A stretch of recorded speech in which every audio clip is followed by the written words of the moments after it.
Hello viewers, welcome to முக்குக்குமனம் நாக்கு குருசி channel. நம்ம இன்றைக்கி சிக்கன் மிளகா பொடி பண்ணிக்க போகிறோங்க. ரொம்பவும் நல்லாயிருக்கும். பூண்டு காரம்.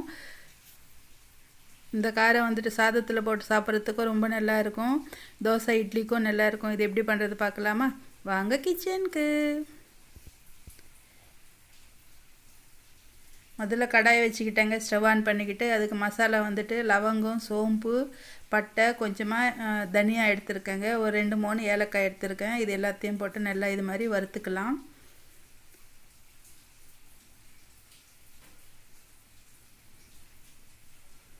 மீடியம் ஃப்ளேமில் வச்சு இது மாதிரி நல்லா வறுத்துக்கணுங்க, கலர் மாறுற வரைக்கும். இது பாருங்கள், எடுத்து கப்பில் வச்சாச்சு.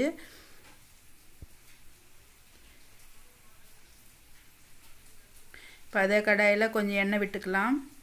சிக்கன் வந்துட்டு போன்லெஸ் எடுத்துருக்கேங்க நான். இது மாதிரி எல்லாம் மெலிசாக சின்ன சின்னதாக கட் பண்ணி இந்த எண்ணெயில் போட்டு பொரிச்சிக்கலாம்.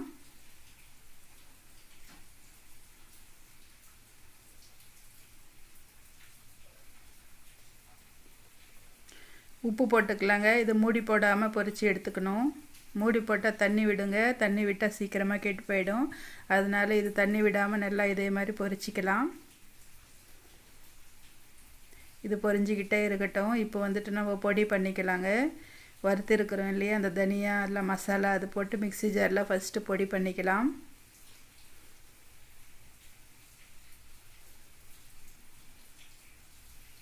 பொடி பண்ணியாச்சு. நல்லா இது மாதிரி குறைன்னு பண்ணியிருக்கோம். இது கப்பில் போட்டுக்கலாம். அதே மிக்ஸி ஜாரில் ஒரு கரண்டி அளவுக்கு மிளகா பொடி போட்டிருக்கேங்க. அதுக்கு வந்துட்டு ஒரு 30-40 பூண்டு பல் நல்லா இது மாதிரி தோல் உரிச்சிட்டு போட்டிருக்கேன். கொஞ்சமாக சீரகம் எடுத்துருக்கேங்க. சீரகமும் போட்டுக்கலாம்.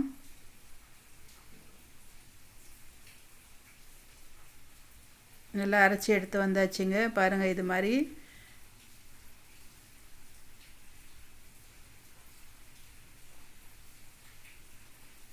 இப்போ சிக்கனும் நல்லா ஃப்ரை ஆகிட்டுருக்கு. இந்த கலர் வந்துட்டு நல்லா சேஞ்ச் ஆகணுங்க.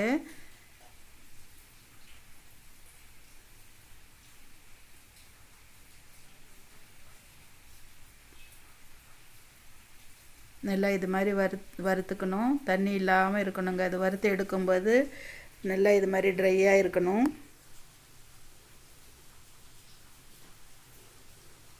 தட்டில் வச்சுக்கிட்டு நல்லா ஆற வச்சுக்கலாம். ஆறின அப்புறமா மிக்ஸி ஜாரில் போட்டு நல்லா அரைச்சி இது மாதிரி ஒரு 3 முறை வந்துட்டு நான் பல்ஸ் மோடில் போட்டேங்க. சரியாக போயிடும்.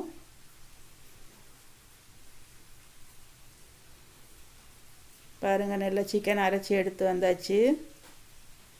இதில் கொஞ்சம் பெரிய பீஸ் இருந்தாலும் பரவாயில்லைங்க. சாப்பிடும்போது ரொம்ப நல்லா இருக்கும். நம்ம நல்லா வறுத்துக்கணும் இல்லையா, அதனால இது ரொம்ப கெட்டு போகாது ரொம்ப சீக்கிரமாக.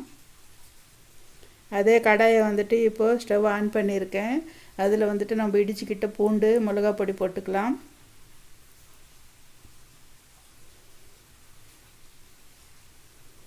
போட்டுட்டு இப்போ ஸ்டவ் ஆஃப் பண்ணிக்கலாங்க. இப்போ வந்துட்டு சிக்கனையும் போட்டுக்கலாம்.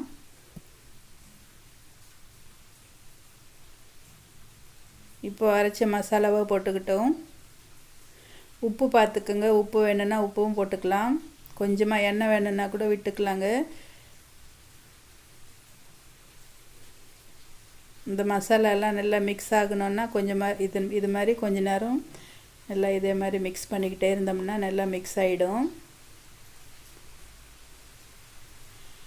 சிக்கன் பூண்டு பொடி ரெடி ஆகிடுச்சு. இது ரொம்பவும் சுவையாக இருக்குங்க. இந்த பூண்டு அதெல்லாம் அதிகமாக இருக்கிறதுனால நமக்கு உடம்புக்கும் ரொம்ப நல்லது.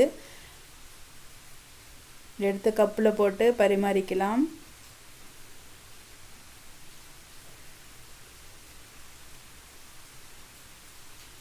செய்யறதும் ரொம்ப ஈஸிங்க. இது சாப்பிடும்போது ரொம்பவும் சுவையாக இருக்கும். இது சாதத்தோடு சாப்பிட்லாம், தோசை இட்லியோடு சாப்பிட்லாம், சப்பாத்திக்கு ரொம்பவும் நல்லாயிருக்கும். நான் வந்துட்டு இன்றைக்கி சாதத்தோடு சாப்பிட்றேங்க.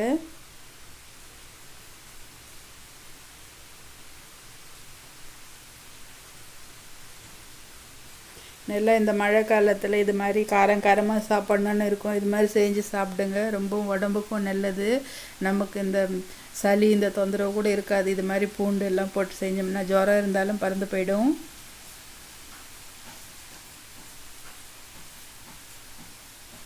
நான் சாதம் எடுத்துருக்கேங்க. சாதத்துக்கு இந்த பொடி கொஞ்சம் போட்டுக்கிட்டேன். இது பிசைஞ்சு சாப்பிட்லாம்.